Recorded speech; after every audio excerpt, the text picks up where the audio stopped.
까베네 소비뇽이 여기 있으면 피노누아가 여기 있다 그랬죠. 템프라니오, 그르나슈, 가르나차, 산조베제, 네비올로, 까베네 소비뇽 쪽으로 좀 더 근접한 풍미를 보여주게 됩니다. 획일화되게 암기식으로 외우시면 안 돼요.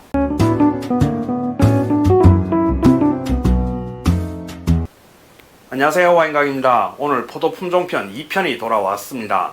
총 12종의 포도 품종을 2편으로 나눠서 처음에 가장 중요한 포도 품종 4편하고 오늘 8편을 올리려고 했는데 우리 와리니 분들이 한꺼번에 8가지 품종의 특성을 다 들으면 부담스러울 수도 있고 레드와인 품종을 총 3편으로 나누려고 합니다. 그래서 오늘 4가지 품종을 여러분들께 소개해 드리겠습니다.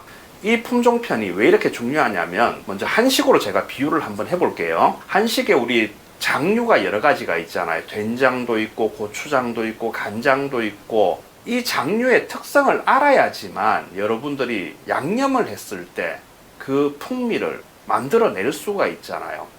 된장찌개를 끓여도 된장만 넣는 분이 있는 반면 고추장을 살짝 넣는 분이 있고 김치찌개를 끓여도 된장을 살짝 넣어서 약간 된장의 구수한 맛을 더해주는 분들이 있거든요. 이렇게 된장, 고추장, 간장, 장의 특성을 알아야지만 1대 2대1, 2대 2대2, 3대 2대1 블렌딩 했을 때 양념의 풍미를 알 수가 있잖아요. 와인도 마찬가지예요. 각 포도 품종의 특성을 아셔야지만 블렌딩 했을 때의 그 지역적인 특성을 알 수가 있거든요. 오늘은 유럽의 주요 포도 품종 4가지를 2가지 섹션으로 나누겠습니다. 먼저 앞에 2가지는 그래도 국가적인 주요 포도 품종이 될 거고 세계에서 조금씩 소량이나마 생산이 되고 뒤에 오는 2가지 품종은 국가적이라기보다는 지역적인 특색이 강한 로컬 품종의 느낌이라고 생각하시면 됩니다. 와리니 분들한테 가장 중요한 4가지 품종 까베네 소비뇽, 메를로, 시라시라즈 그리고 피노누아 이 4가지는 이 1편에서 제가 자세하게 다뤘습니다. 이 1편 꼭 시청하시길 바랄게요. 오늘 첫 번째 포도 품종은 템프라니오입니다. 템프라니오는 스페인의 대표적인 포도 품종이거든요. 스페인은 2021년 기준으로 96만 4천 헥타르의 포도 재배 면적을 가지고 있거든요. 전 세계에서 1등인 포도 생산 국가입니다. 템프라니오는 전 세계에서 조금씩 재배되긴 하지만은 그렇게 유의미한 면적을 보여주진 않아요. 2017년 기준으로 23만 1000 헥타르의 포도 재배 면적을 전 세계에서 보여주고 있거든요. 포도 품종 중 세계에서 5번째로 많이 재배되는 품종입니다. 이 템프라니오의 어원을 찾아보면은 템프라노 자체가 early라는 뜻이거든요. 일찍이라는 뜻이에요. 그만큼 이 템프라니오는 포도가 빨리 익는 조생종에 속하는 포도 품종입니다. 이 템프라니오는 스페인 전역에서 잘 자라요. 그 중에서도 특히 우리나라에 많이 알려져 있는 지역 중에 하나죠. 리오와의 주요 포도 재배 품종입니다. 리오와에서 조금 남쪽으로 오면 리베라 델 두에로 지역이 있거든요. 석회질 토양이어서 또 여기서는 강건한 템프라니오가 생산되게 됩니다.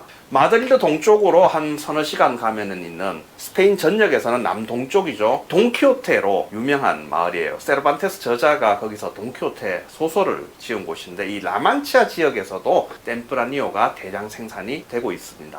스페인에서는 틴토 피노라고 불리기도 하고 포르투갈에서는 알렌테오 지역에서 틴토 로리즈라고 불리기도 하며 테이블 와인 생산에 많이 쓰이고 있습니다. 그리고 포르투갈 북쪽으로 가면은 도우로 지역이 있거든요. 우리한테는 포트 와인으로 많이 유명한 곳이죠. 여기서 아라고네즈라고 불리기도 합니다. 당연히 포트 와인에 많이 쓰이게 되겠죠. 이 템프라니오는 예전에 피노누아 패밀리로 알려져 있었습니다. 요즘 과학이 많이 발전했잖아요. 2012년 DNA 검사를 하니까 피노누아하고는 전혀 관계없는 품종이라고 밝혀졌어요.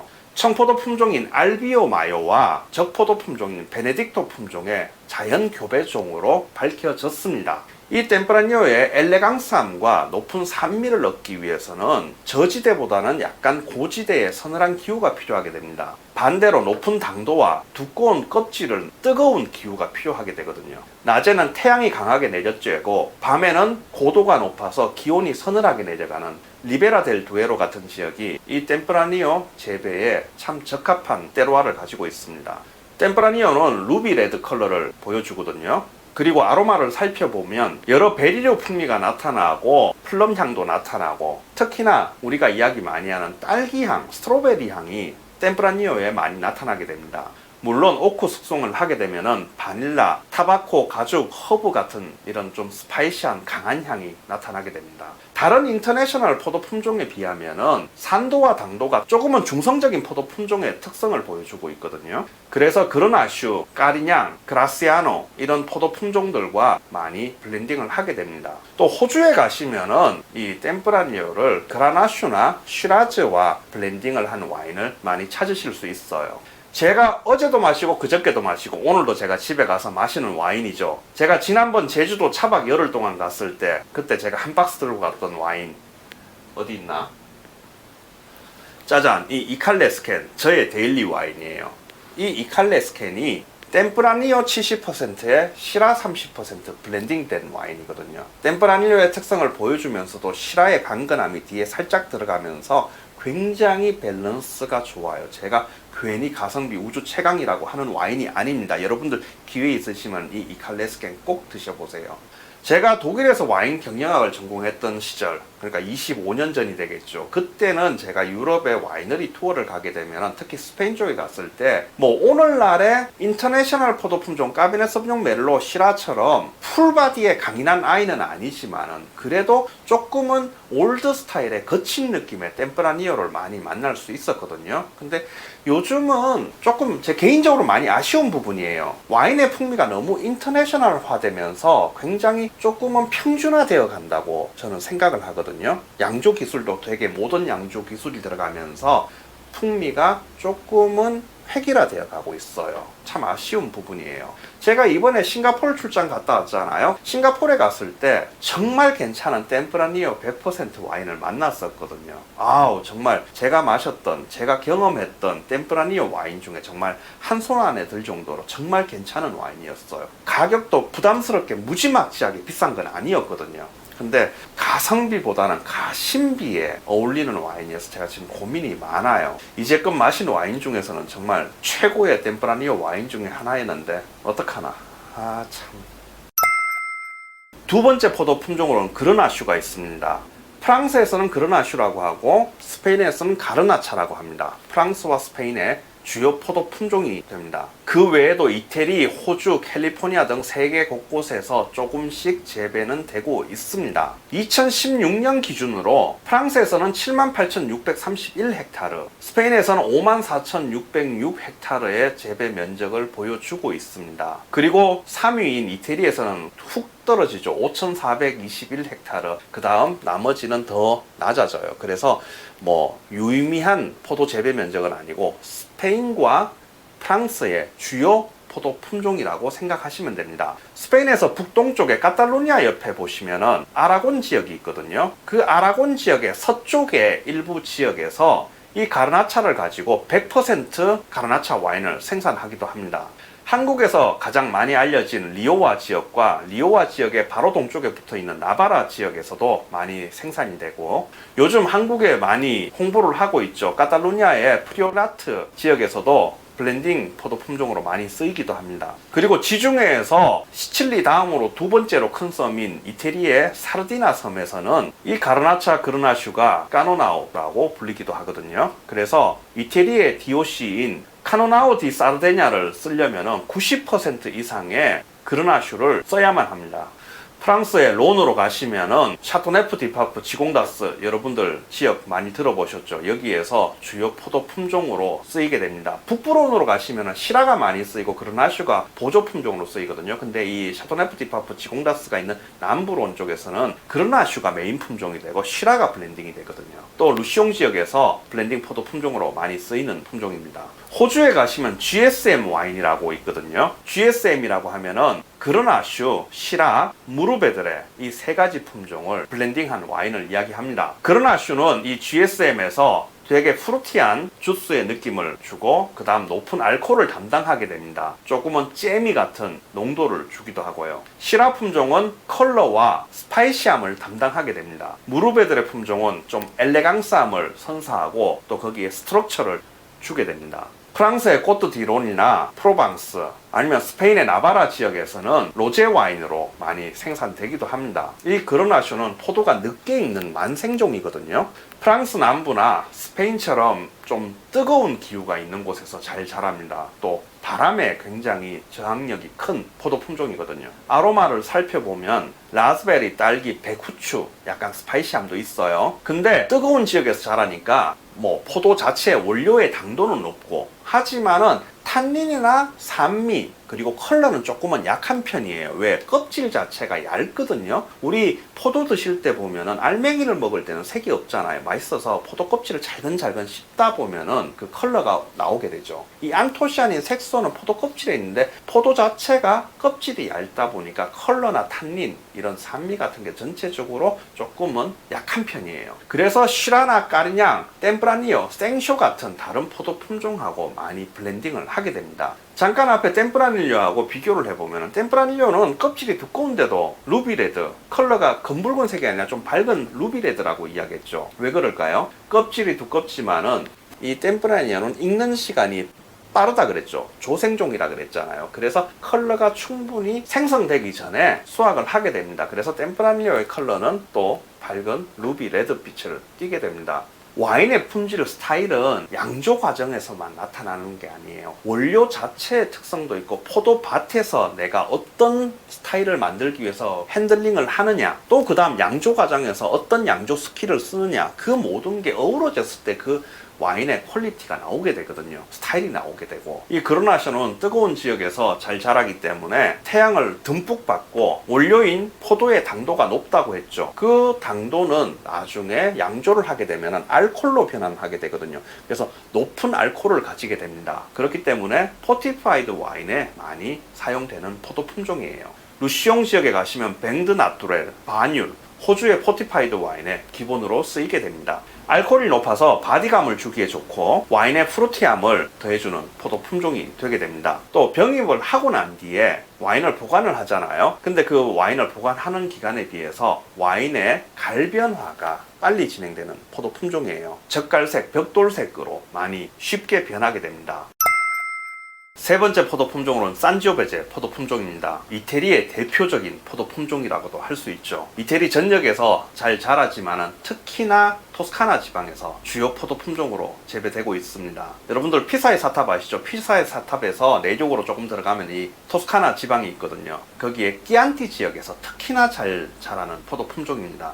이 산지오베제의 어원을 살펴보면 라틴어에서 왔습니다. 상구이스 조비스, 더 블러드 오브 주피터. 주피터 신의 피라는 뜻이거든요. 주피터 신의 피가 되게 맑은가 봐요. 이 산지오베제 와인을 보면은 컬러가 되게 맑고 밝은 루비빛이거든요. 끼안티, 비노 노빌레 디 몬테풀치아노, 브루넬로 디 몬탈치노, 로소 디 몬탈치노, 이런 곳에서 정말 잘 자라는 포도 품종입니다. 이 산지오베제는 되게 재밌는 게 산미가 다른 포도 품종들보다 조금 높아요. 레드 와인 포도 품종 중에서. 자, 여기서 여러분들이 관객이고 여기가 무대라고 생각을 할게요. 레드 와인에서 가장 중요한 미각은 이 탄닌이거든요. 근데 산미가 여러분들 눈에 보이면 안 돼요. 이 탄닌이 주인공이 됩니다. 산미는 항상 보조 역할을 해야 되거든요. 관객의 눈에 이 산미가 보이면 안 돼요. 하지만은 이 뒤에 탄닌 뒤에 항상 뒷받침을 해줘야 되거든요. 보일랑 말랑 보일랑 말랑. 탄닌이 약한 애들은 약한 애들만큼 산미가 약하게 뒤에 뒷받침이 돼야 하고, 탄닌이 굵은 애들은 굵은 대로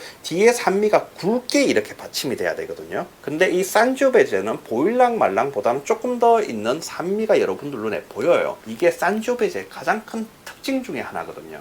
높은 산미와 라이트한 바디, 그리고 컬러가 되게 맑은 루비빛이기 때문에 일반적으로 이지2 드링크로 만들게 되면 되게 라이트한 와인이 만들어지게 돼요. 그래서 절제 수확, 그리고 보통은 침용 시간을 7일에서 열흘 정도, 1, 2주 정도 가지거든요. 근데 그 침용 시간을 3주에서 4주까지 길게 잡음으로 해서 컬러와 탄닌을 그만큼 원료에서 많이 더 뽑아내게 됩니다. 또 발효 시 발효 온도 조절을 통해서, 그리고 오크통 사용을 통해서 좀 더 파워풀한 산지오베제 와인을 만들어내게 됩니다. 영한 산지오베제 와인에서는 되게 프레시하고 프루티한 와인이 양조되게 되거든요. 베리류의 풍미도 좋지만 되게 딸기의 풍미도 좋고 약간 스파이시한 그런 와인이 양조되게 됩니다.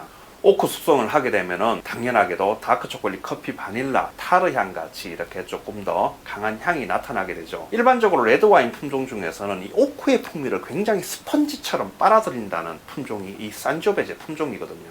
피노누아, 까베네 소비뇽, 멜로, 시라 이런 포도 품종들하고 다르게 산조베제는 체리나 딸기처럼 프루티한 향을 가지면서 약간 흑향도 있고 찻잎의 어떤 플레이버를 가지게 됩니다. 보통 미디엄 플러스 탄닌을 가지고 산미가 높은 특성을 가지게 됩니다. 하지만 토스카나 지방의 테루아에서는 좀 더 파워풀하고 엘레강스한 와인이 양조되기도 합니다. 그래서 이런 산조베제의 약점을 보완하기 위해서 까나이오로, 꼴로리노 같은 토착 품종들하고 많이 블렌딩 되기도 합니다. 최근 20세기에 들어서는 국제적인 수요에 따라서 보르도 스타일로 많이 양조되기도 하거든요. 특히나 까베르네 소비뇽하고 블렌딩이 되면서 티냐넬로 같은 슈퍼 토스칸 와인이 만들어지기도 합니다. 이 산조베제의 아로마의 정말 큰 특성 중에 하나가 체리, 딸기 같은 어떤 베리류의 풍미도 좋지만은 토마토 향을 가지고 있거든요. 그래서 이태리 친구들이 이야기하는 게 토마토 소스를 곁들인 모든 요리에는 이 끼안티 와인이 어울린다고 합니다. 산조베제 와인이 어울린다 그러거든요. 여러분들 제 말 믿고 피자, 파스타 뭐든지 간에 토마토 베이스 소스가 들어간 요리 드실 때는 끼안티를 골라보세요. 실패 확률이 거의 없어요. 그만큼 이 산조베제 와인은 토마토 소스 요리하고 잘 어울리게 됩니다. 보통 예전에는 9월 말쯤에 이 끼안티 지역에서 수확을 했었거든요. 근데 워낙 강건한 스타일의 와인이 유행이다 보니까 좀 더 수확 시기를 늦춰가지고 10월 중하순에 수확을 하기도 합니다. 근데 수확 기간이 늘어간다는 건 뭐죠? 그만큼 포도밭에서 리스크가 크게 됩니다. 그만큼 관리를 하게 되고 집중해서 포도를 재배를 하게 되거든요. 그런 와인들은 당연히 와인의 품질 자체도 더 뛰어나게 될 거고 가격도 비싸질 거고 맛도 더 풍부하게 됩니다. 끼안티 클라시코 같은 지역에서는 가을에 가을비가 내리는 경우가 있거든요. 이 산조베제의 포도 자체의 스킨이 얇기 때문에 비가 오게 되면은 굉장히 취약하게 됩니다. 그래서 그 리스크를 안지만은 굉장히 정성 들여서 포도 재배를 하고 양조를 하게 되면은 정말 풍부하고 진한 바디감까지 있는 그런 끼안티 와인이 만들어지게 됩니다. 이 산조베제 품종은 가뭄에 굉장히 내성이 있거든요. 그래서 세계 곳곳에서 조금은 건조한 기후에서도 잘 자라게 됩니다. 하지만은 싹이 일찍 트고 포도는 굉장히 늦게 익는 만생종이거든요. 근데 거기에 스킨은 얇기 때문에 이 기간 동안 굉장히 병충해로부터 취약한 그런 포도 품종이에요. 포도 재배를 하는 농부들의 정성이 굉장히 많이 필요한 포도 품종입니다. 하지만 정성 들여서 잘 재배를 하게 되면 생산성 자체는 좀 높은 편이거든요. 그래서 저가의 산조베제 와인부터 정말 절제 수확을 통해서 모든 양조 스킬을 동원해서 굉장히 고가의 산조베제 와인도 만들 수 있는 게 이 포도 품종의 특성이 되게 됩니다. 가격 차이도 많이 나요. 네 번째 포도 품종은 네비올로입니다. 네비올로도 세 번째 산조베제와 같이 이태리의 대표적인 포도 품종이에요. 이 산조베제가 이태리 중부의 토스카나 지방의 대표적인 품종이라고 하면은 이 네비올로는 북서쪽의 피에몬테 지역의 대표적인 포도 품종입니다.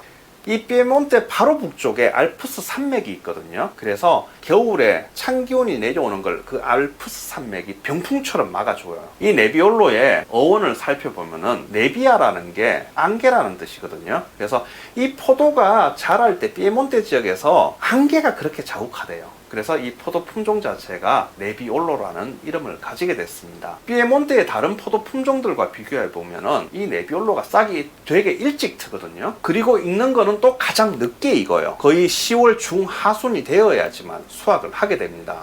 바르베라나 돌체토 같은 다른 와인이 이미 발효가 끝나는 시점에 이 네비올로가 수확이 되게 되거든요. 그만큼 포도밭에서 오래 있다 보니까 또 병충해에 취약한 품종이기도 합니다. 석회석이나 점토나 석회로 이루어진 이회석에서 아니면은 모래 토양에서 잘 자라는 특성을 가지고 있습니다. 또 피에몬테가 아무래도 북쪽이잖아요. 그래서 남양이나 남서양 쪽에서 남쪽을 바라보는 쪽에서 조금이라도 더 태양을 받아들이는 비탈진 곳에서 잘 자라게 됩니다. 전 세계적으로 6,000헥타르 정도가 재배된다고 하는데 그 중에서 5,250헥타르가 이태리에서 재배된다고 하니까 다른 국가의 어떤 재배는 유의미하진 않겠죠. 네비올로는 되게 라이트한 컬러를 보여주는 반면에 탄닌은 굉장히 높은 포도 품종이거든요. 영한 와인일 때는 장미향 같은 것도 굉장히 터치가 좋은 와인이에요. 숙성이 되게 되면은 벽돌색의 젓갈색을 보여주며 제비꽃, 타르, 야생 허브, 체리, 라스베리, 특히 또 트러플 향도 보여주기도 합니다. 이 바롤로 바르바레스코 이 피에몬테 지역이 트러플로 굉장히 유명한 지역이거든요.